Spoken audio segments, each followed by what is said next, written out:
Muy buenos días, estimados docentes, compañeros, todos. Mi nombre es Adrián Orlando Castillo, soy estudiante de la Universidad Técnica Particular de Loja y el día de hoy les vengo a hablar sobre las garantías de los derechos digitales de los jóvenes en la sociedad de la información, un tema propuesto por el proyecto de vinculación en la clase de Practicum 1, paralelo 107.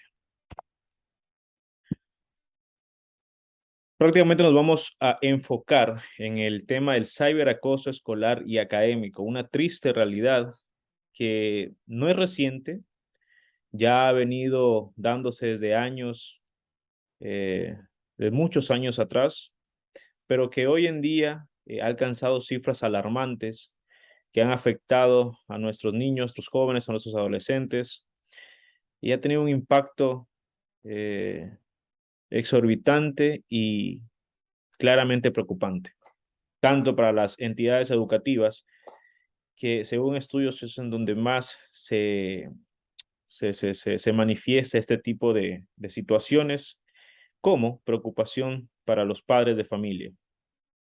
Pero, ¿qué es el ciberacoso? Ciberacoso, o también conocido como cyberbullying, no es más que el hostigamiento por Internet, un nuevo tipo de persecución que se da por medio de las TIC, tecnologías de la información y comunicación, que son los recursos y herramientas utilizadas para el proceso de administración y distribución de la información de forma directa a través de los dispositivos informáticos, como teléfonos, laptops, tablets, etcétera, que son los equipos por los cuales hoy en día podemos navegar a través de todo este magnífico mundo del Internet y sobre todo las redes sociales. ¿Qué son las redes sociales efectivamente y para qué sirven? Las redes sociales hoy en día se ha vuelto el medio de comunicación o la herramienta de comunicación más importante a nivel mundial, ya que fuera de ser muy útil, es también atractiva y sobre todo es mucho más atractivo el fácil acceso que tienen nuestros jóvenes a ellos.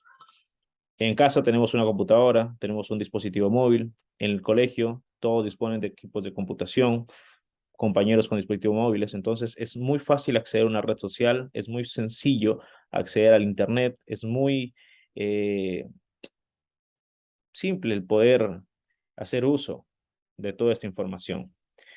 Pero ¿cuál era en sí el objetivo inicial de estas redes sociales? Pues era el de enviar fotografías, videos, etcétera, el permitir relacionarnos, ya sea con personas de otra cultura, de otro país, el expandir nuestros conocimientos, el globalizarnos, saber que podemos acceder a una información que está al otro lado del mundo en cuestión de segundos, poder enterarnos de las noticias que ocurren al otro extremo del planeta en cuestión de minutos, segundos. Era magnífico, es una oportunidad o un beneficio que quizás muchas personas en años anteriores hubiesen querido tener, pero bueno, que hoy en día es tan accesible, que nos permite un sinnúmero de oportunidades. Sin embargo, las redes sociales que también nos dan cosas buenas, también tiene su lado negativo. En este caso es la exposición. A ver, si bien es cierto, uno nunca sabe quién está al otro lado de la pantalla, quién es esa persona que está observando, está viendo, está analizando nuestra vida, nuestros datos, nuestra información. Y es que al momento de nosotros compartir algo, subir algo, estamos exponiéndonos, estamos dando a conocer nuestra información, nuestros teléfonos, eh, nuestra vida familiar, nuestras ubicaciones. Y entonces a veces esa información, ese exceso de información que los jóvenes dan por dejarse llevar a la sociedad, por ser parte de la sociedad, hay personas que simplemente se aprovechan de ello y en varias ocasiones hacen mal uso de la misma. ¿Cuáles son los delitos más frecuentes asociados al ciberacoso escolar y académico? Tenemos la discriminación, la xenofobia, las calumnias e injurias, la incitación al odio, el grooming, corrupción de menores en grado de tentativa, la violencia de género, la pornografía infantil u hostigamiento. Vemos a la imagen a un costado una señorita quien está siendo víctima del ciberacoso, de los comentarios negativos, de las discriminaciones, en donde claramente se ve una situación emocional muy lamentable. Ventajosamente, en nuestra Constitución, actualmente el artículo 38 nos dice que el Estado establecerá políticas públicas y programas de atención a las personas adultas mayores que tendrán en cuenta las diferencias específicas entre áreas urbanas y rurales, las inequidades de género, la etnia, la cultura y las diferencias propias de las personas, comunidades, pueblos y nacionalidades. Asimismo, fomentará el mayor grado posible de autonomía personal, participación en la definición y ejecución de las políticas. En particular, el Estado tomará medidas. Su numeral 4 nos esclarece la protección y atención contra todo tipo de violencia, maltrato, explotación sexual o de cualquier otra índole o negligencia que provoque tales situaciones. Claramente, estos dos artículos detallados en nuestra Constitución ecuatoriana nos da a conocer que se está tratando, se está trabajando por evitar, por disminuir, por bajar los riesgos de ciberacoso o de violencia que estamos siendo víctimas a nivel país y a nivel mundial. En la imagen de la izquierda podemos ver cuáles son los tipos de violencia que estamos viendo actualmente en la sociedad. Y si vemos al final, tenemos la digital, que años atrás no era posible, pero hoy por hoy es de las más frecuentadas. El autor José María Áviles Martínez, en su obra Cyberbullying, diferencias entre alumnado de secundaria, nos dice que el ciberacoso es la falta de presencia física de los contendientes, el anonimato del agresor o su invisibilidad. Hace un momento les decía, uno nunca sabe quién está al otro lado de la pantalla. Creemos que de pronto es una persona de buenos sentimientos, una persona de buenos valores, una cara bonita, pero realmente no sabemos, desconocemos. Es tan fácil engañar a la juventud de hoy en día que el que obtengan información de ellos, el que logren manipularlos para terminar siendo víctimas de acoso, para terminar siendo víctimas de extorsión, les es súper sencillo a estas personas malavidas que simplemente se dedican a ello. Por esa razón, para el cyberbullying se hace necesario establecer en la comunidad educativa programas integrales que lo aborden de forma global. Las decisiones organizativas del centro tienen que colaborar con ello. Más que prohibir, se debe ayudar al alumnado desde las familias y el profesorado a hacer un uso racional y adecuado de las nuevas tecnologías a partir de normas establecidas comunitariamente. Ya lo decíamos anteriormente, una de las herramientas o de los medios para poder disminuir el cyberbullying, ya sea víctima o victimario, es el dar a compartir, el generar conocimiento, el dar información. En las unidades educativas, elaborar talleres en la cual podamos sociabilizar este tipo de temas, podamos entender de qué manera repercute no solamente a la víctima, sino también al entorno, a los que lo rodean, a sus seres queridos, sus amigos, su familia, y cómo puede perjudicar al victimario, a aquella persona que comete este acto de acoso, de ciberacoso. ¿Cuáles son las penas en las que puede incurrir? ¿Qué le puede pasar? Hacer entender lo mal que está actuando. Nuestra Constitución, en el artículo 66, nos dice que se reconoce y garantizará a las personas el derecho a la integridad personal, que incluye la integridad física, psíquica, moral y sexual. Allí mismo en el literal B nos dice que una vida libre de violencia en el ámbito público y privado, el Estado optará las medidas necesarias para prevenir, eliminar y sancionar toda forma de violencia, en especial la ejercida contra las mujeres, niñas, niños y adolescentes, personas adultas mayores, personas con discapacidad y contra toda persona en situación de desventaja o vulnerabilidad. Idénticas medidas se tomarán contra la violencia, la esclavitud y la explotación sexual. Una equidad es lo que estamos buscando y es a donde debemos llegar. Maite Garay-Gordóvil, en su obra Prevalencia y consecuencias del cyberbullying, nos hace referencia, nos da a conocer, en base a estudios, cuáles son los sentimientos o las experiencias que viven las cibervíctimas como los ciberagresores. En este caso podemos ver que las cibervíctimas experimentan ansiedad, depresión, ideación suicida, estrés, miedo, bajo autoestima, sentimientos de ira y frustración, sentimientos de indefensión, nerviosismo, dificultades de concentración, perjudicando el rendimiento escolar. Mientras que los ciberagresores muestran falta de empatía, conducta agresiva y delictiva, superior consumo de alcohol, drogas, dependencia de las tecnologías y abstentismo escolar.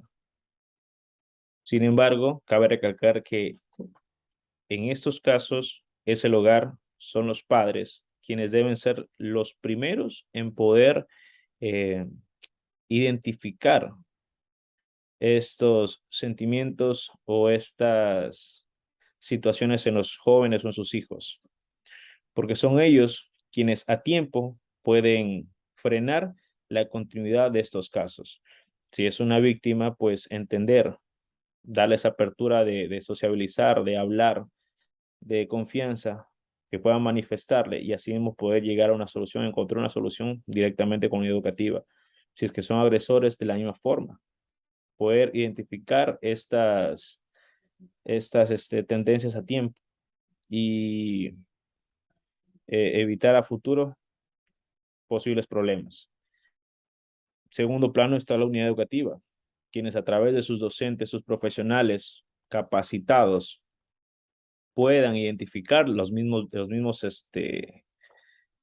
aptitudes de estas personas y a tiempo poder enmendarlas, porque si bien es cierto, no es la realidad, no es ajena de realidad, pero hay eh, unidades educativas en las que simplemente no se toma en serio este tipo de situaciones y cuando lo hacen es cuando ocurre algo, cuando ocurre lo peor es cuando queremos tomar las cartas, eh, debemos tomar las cartas y poder hacer algo por esas situaciones.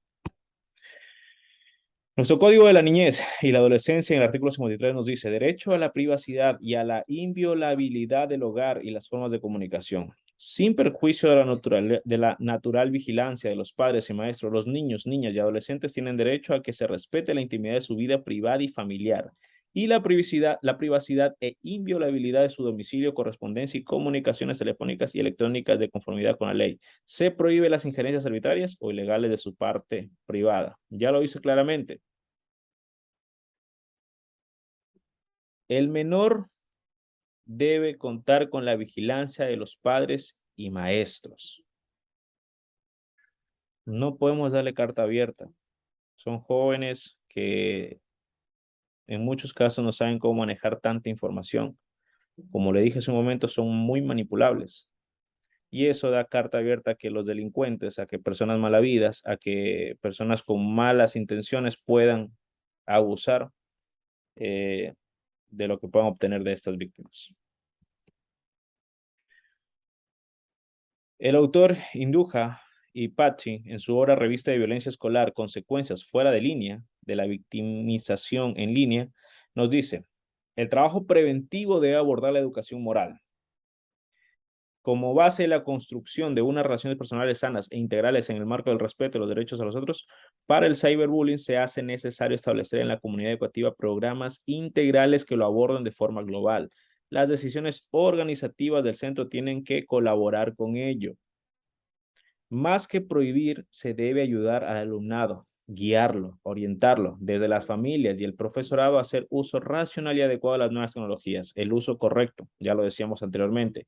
A partir de normas establecidas comunitariamente, algunos autores hablan incluso de contratos para Internet entre padres, madres e hijos, que ya existen, ¿no? Actualmente en nuestros dispositivos móviles, en los dispositivos inteligentes, tenemos modos en donde hay un modo para niños y hay modo para personas mayores, ¿verdad? Entonces son unas estrategias, una herramienta que podemos hacer para que los niños no tengan un libre acceso o bueno, tengan un acceso limitado de la información que corresponde a sus correspondientes etapas de vida. Asimismo, nuestro Código Orgánico Integral Penal nos dice que en el artículo 396, en las contravenciones de cuarta clase, será sancionada con pena privativa de libertad de 15 a 30 días en su numeral 1 las personas que, por tecnología de información y comunicación, profiera expresiones en descrédito o deshonra en contra de otra, ya sea mediante lenguaje violento, agresivo y vulgar u hostil. Esta convención no será punible si las expresiones son recíprocas en el mismo acto. Está claro, si recibimos ataques, discriminación mediante lenguaje violento agresivo en una red social, fácilmente podemos acudir a esta norma. Sin embargo, si correspondemos a ese ataque, no será punible. Sigamos, el Código Orgánico Integral Penal en su artículo 154, numeral 3, tipifica las contravenciones de acoso escolar y académico de la siguiente manera. Tenemos el acoso académico y el acoso escolar entre pares, en donde el acoso académico no es más que toda conducta negativa, que de forma directa o indirecta, dentro o fuera del establecimiento educativo, que se dé por parte del docente o alguna autoridad con quienes la víctima o víctimas mantienen una relación de poder asimétrica, puedan atentar en contra de una o varias personas. Esta contravención será sancionada con una o más medidas no privativas de libertad previstas en los numerales 1, 2, 3 y 6 del artículo 60 de este código. Y además, juzgador impondrá las medidas de reparación integral que correspondan según el caso. Mientras que el acoso escolar entre pares, cuando las niñas, cuando las mismas conductas descritas en el párrafo anterior se producen entre estudiantes, niñas o niños y adolescentes, se aplicarán las medidas socioeducativas no privativas de libertad correspondientes y el tratamiento especializado reconocido en la ley de la materia, garantizando los derechos y protección especiales de niñas, niños y adolescentes. Dicho esto, y esperando que la información que les he compartido sea de ayuda y sea de guía para los docentes, para los alumnos y sobre todo para los padres, no me resta más que decir que en la actualidad el ciberacoso ha pasado a ocupar, no digamos un lugar destacado, sino una urgencia inmediata a nivel país y mundial, sobre todo dentro de las unidades educativas, debido al gran daño psicológico e incluso físico al que son sometidas sus víctimas. Y no solo ellos, sino también, como ya lo mencionaba, su círculo, su familia, sus amigos. Y recientes estudios han descubierto que el acoso cibernético es una forma potente de tensión que puede estar relacionada con la participación en problemas escolares y el comportamiento delictivo fuera de línea por parte de los jóvenes usuarios de Internet. Y quizás no es un secreto. Cuando un joven tiene problemas, eh, de ciberacoso, si es víctima, simplemente no va a rendir, va a tener problemas, y no solamente en la unidad educativa, en su escuela, sino también en su hogar, en su familia. Se volverá una persona más introvertida, más callada, que quizás más temerosa, que no le va a gustar compartir. Y además, en base a estos estudios, la recomendación y observación es que quienes en primera instancia deben velar por la integridad física y emocional de los jóvenes son directa e indirectamente los padres, ya que como primera autoridad y espejo de desarrollo son ellos quienes enseñan con el ejemplo al brindar protección, amor, principios y valores en el hogar, permitiéndole a la posible víctima tener armas con cual enfrentar y no ser víctima de este tipo de acoso, del acoso cibernético, escolar y académico. Y como última instancia, recordar que el Estado reconoce y protege los derechos e integridad de los niños y adolescentes a través de sus normas y autoridades para hacerlas cumplir. Es necesario, y esto no podía dejarlo atrás, es necesario que la Asamblea Nacional Constituyente incorpore dentro del Código Orgánico Integral Penal la figura de cyberbullying.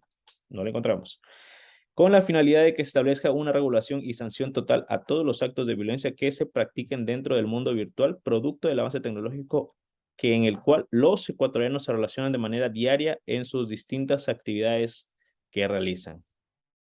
Cabe recalcar, si es que no tenemos claro el concepto de autoestima, no es más que la estimación positiva que uno tiene de sí mismo, y esto le brinda seguridad y confianza para desenvolverse en el mundo y con las personas que lo rodean. Sin más que decir y esperando el tema haya sido de su agrado, les haya aportado en algo, me despido y agradezco por su atención.